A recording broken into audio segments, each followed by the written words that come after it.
Xorazmning mashhur alanga guruchi juda serhosil hisoblanadi. Jobir.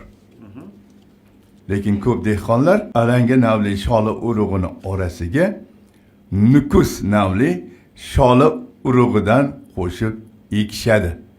Albatta bir sababi bor. Bir maqsad tufayli qilinadi bu ish. Diqqat savol.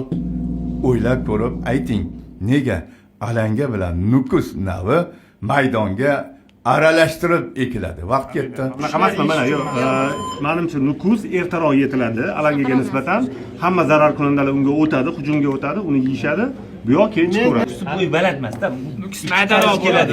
Alanga Qora dunyodan eshitdik. Yana bitta variant. Nukus o'zida nami ko'proq ushlab turadi. Maqsad bor, konkret Maqsad maqsad baribir bor. alangani olish, o'rtoqlar. Nukus yordamchi. Maqsad alangani olish. Nukus tikka bo'ladi, balki qushlar qo'nish qiyin bo'ladi.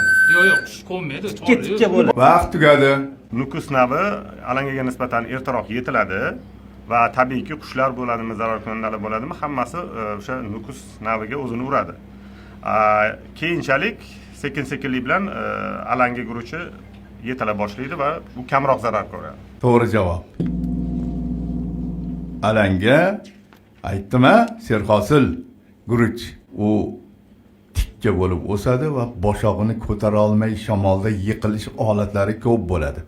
U alangani suyab turishi uchun esa nukus namli bo'yi kaltaroq, Umid aytganidek sholi ekiladi. Suyanchiq vazifasini bajaradi. 3-1